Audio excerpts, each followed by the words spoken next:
ఒక్కసారి కొమ్మూరి గోల్డ్ కి కాల్ చేయండి. తాకట్లో ఉన్న మీ బంగారాన్ని విడిపించి మార్కెట్ ప్రైస్ కి వాళ్ళు కొనుక్కుని మిగతా డబ్బులు మీకు ఇచ్చేస్తారు. హాయ్ హలో నమస్తే, వెల్కమ్ టు మనం టీవీ.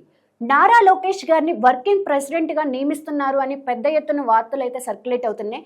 దీనిపైన మరిన్ని అప్డేట్స్ తెలుసుకుందాం. ఇప్పుడు మనతో ఉన్నారు ప్రముఖ పొలిటికల్ అనలిస్ట్ అప్పసాని రాజేష్ గారు. నమస్తే సార్.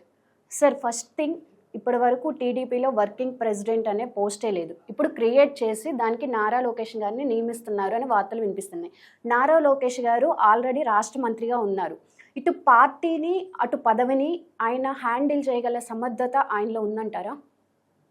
ఇప్పుడు ఒక విషయం గుర్తు చేసుకుంటే మనం 1995 సెప్టెంబర్ 1వ తారీఖు రోజు చంద్రబాబు నాయుడు గారు రాష్ట్ర ముఖ్యమంత్రిగా పదవి బాధ్యతలు చేపట్టారు.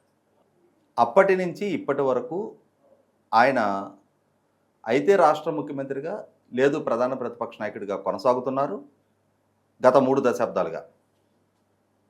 అదే సందర్భంలో తెలుగుదేశం పార్టీ అధ్యక్షులుగా కూడా వారే కొనసాగుతూ ఉన్నారు. మరి 2 బాధ్యతల్ని సమన్వయం చేసుకుంటూ వారు నిర్వహించగలుగుతున్నారు కదా.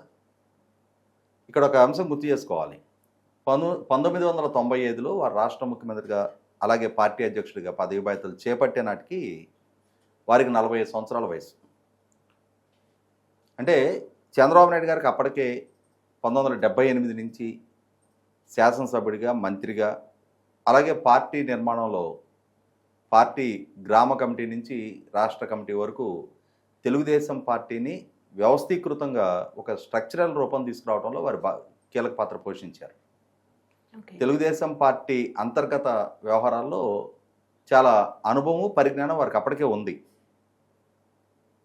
అయినా సరే 40 సంవత్సరాల వయసులో రాష్ట్ర ముఖ్యమంత్రిగా, పార్టీ అధ్యక్షుడిగా బాధ్యతలు తీసుకొని 3 దశాబ్దాల పాటు సక్సెస్ఫుల్గా వారు ఆ పదవుల నిర్వహణ కొనసాగిస్తూ వస్తున్నారు.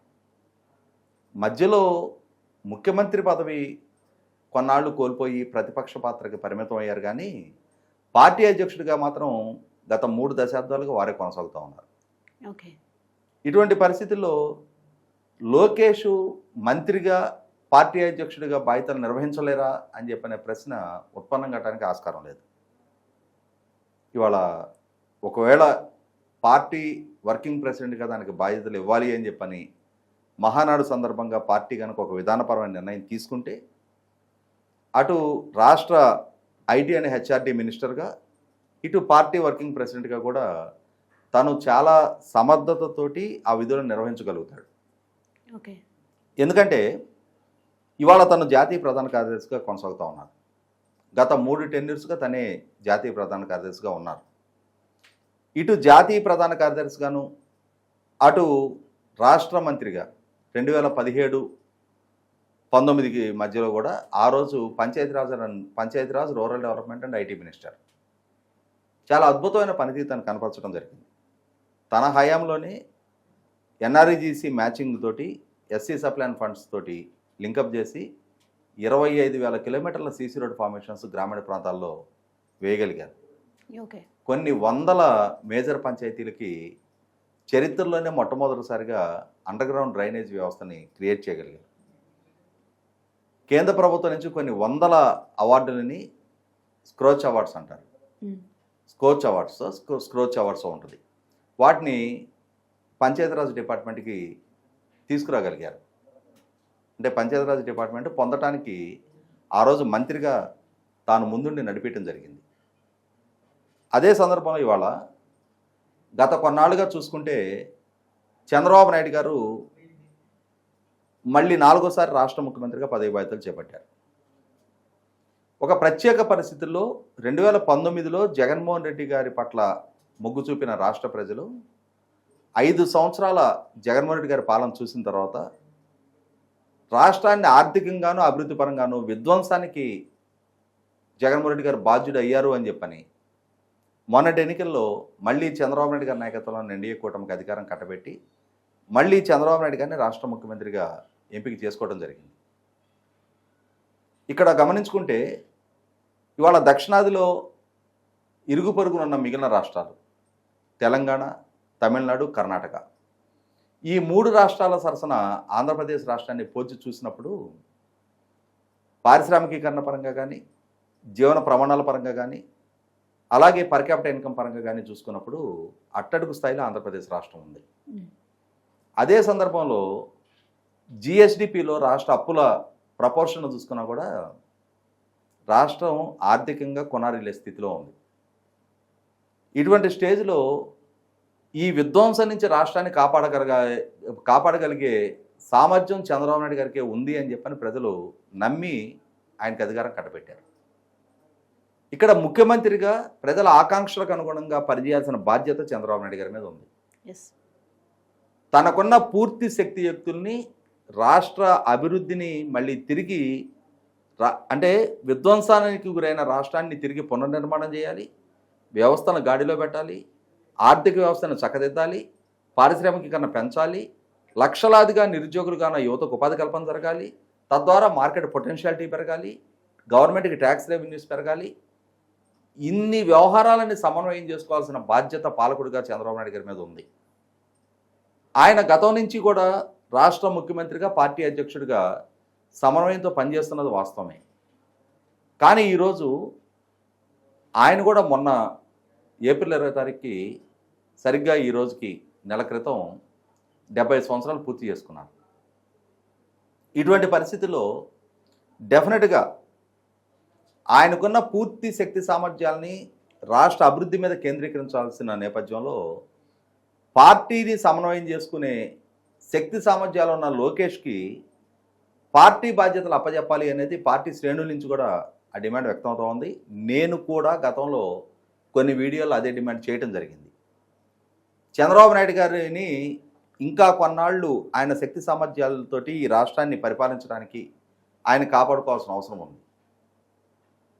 ఇవాళ రాష్ట్ర భవిష్యత్తు, ప్రజల భవిష్యత్తు, యువత భవిష్యత్తు పాలకుడిగా చంద్రబాబు నాయుడు గారి భుజస్కంధాల మీద ప్రజలు మోపిన నేపథ్యంలో ఆయన తన శక్తి సామర్థ్యాల మేరకు పని చేయగలగాలి అనంటే పార్టీ సమన్వయ బాధ్యత అయినా ఆయన నుంచి లోకేష్ హ్యాండిల్ చేసుకోగలిగితే కొంత చంద్రబాబు నాయుడు గారికి వర్క్ లోడ్ పరంగా కొంత రిలీఫ్ ఇచ్చినట్టు ఉంది.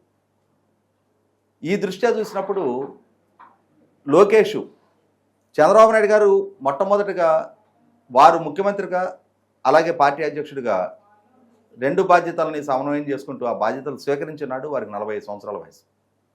ఇవాళ లోకేష్ మొన్న 42 సంవత్సరాల నుండి 43లోకి అడుగుపెట్టడం జరిగింది. ఉన్నత విద్యావంతుడు.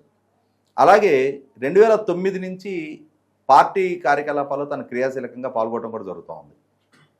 3 దఫాలుగా జాతీయ ప్రధాన కార్యదర్శిగా, ముఖ్యంగా 2023 జనవరి 27వ తారీఖు మొదలుపెట్టిన యువగళం పాదయాత్ర నుంచి సమాజానికి తాను రుజువు చేసుకున్నాడు, పరిచయం చేసుకున్నాడు. సమాజాన్ని తను కూడా క్లోజ్గా అబ్జర్వ్ చేసి సమాజంలో ఉన్న ఆర్థిక అసమానతల గురించి, ప్రజల జీవన ప్రమాణాల గురించి, ప్రజల ఆకాంక్షల గురించి, గ్రామీణ ప్రాంత ప్రజల జీవన స్థితిగతుల గురించి కూడా తను కూడా అవగాహన చేసుకోవడం జరిగింది. ఈ నేపథ్యంలో తన ఏజ్ దృష్ట్యా చూసుకున్నా, తను సంపాదించిన ఈ 1.5 డెకేడ్ ఈ ఎక్స్పీరియన్స్ అండ్ ఎక్స్పర్టైజ్ నేపథ్యంలో చూసుకున్నా కూడా అటు పార్టీ బాధ్యతల్ని సమన్వయం చేయగలిగే పరిజ్ఞానం తను ఆల్రెడీ సంతరించుకున్నాడు. అదే సందర్భంలో పార్టీ శ్రేణుల నుంచి కూడా తనకి ఆ విధమైన యాక్సెప్టెన్స్ తాను సంపాదించుకున్నాడు. ఏదో చంద్రబాబు నాయుడు గారు అబ్బాయి కాబట్టి బలవంతాన పార్టీ మీద రుద్దేలాగా కాకుండా, ముఖ్యంగా 2019 ఎన్నికల్లో ఓటమి చెందిన తర్వాత పార్టీ క్రైసిస్లో ఉన్నప్పుడు, పార్టీ శ్రేణులు కష్టాలు ఎదుర్కొంటూ ఉన్నప్పుడు, ఆందోళన చెందుతూ ఉన్నప్పుడు అటువంటి శ్రేణులకు అండగా నిలబడి, ముఖ్యంగా జగన్మోహన్ రెడ్డి గారి పాలనా హయాంలో శ్రేణులు డిమోరలైజ్ అవ్వకుండా వారిని వెన్నంటి వారికి ధైర్యం చెప్తూ, అదే సందర్భంలో యువగళం పాదయాత్ర సందర్భంగా తానే ముందుండి ఆ ప్రభుత్వాన్ని ఢీకొట్టిన తీరు నేపథ్యంలో మొన్నటి ఎన్నికల్లో తాను సాధించిన విజయం, అలాగే మంత్రిగా ఇవాళ తన పనితీరు, అలాగే కార్యకర్తల నుంచి ఏదైనా సంక్షోభ పరిస్థితులు ఎదుర్కొంటున్నాము, మాకు సహాయం కావాలి అని చెప్పని ట్విట్టర్ ద్వారా ఒక చిన్న సందేశాన్ని తనకు పంపిస్తే తను, తన సిబ్బంది, తన కార్యాలయం స్పందించే తీరు, వీటన్నిటి నేపథ్యంలో పార్టీ శ్రేణుల నుంచి కూడా చంద్రబాబు నాయుడు గారికి అసలు సిసల వారసుడిగా లోకేష్ని శ్రేణులు యాక్సెప్ట్ చేస్తూ ఉన్నాయి. ఇటువంటి సందర్భంలో లోకేష్కి వర్కింగ్ ప్రెసిడెంట్ ఇవ్వాలి అనే నిర్ణయం సముచితమైనది. నా ఉద్దేశం అయితే వర్కింగ్ ప్రెసిడెంటే అవసరంలా, పూర్తి స్థాయి అధ్యక్ష బాధ్యతలు నారా లోకేష్కి ఇవ్వాలి అనేది నేను గతంలోనే డిమాండ్ చేశాను. ఇప్పుడు కూడా ఆ పార్టీకి సూచిస్తూ ఉన్నా.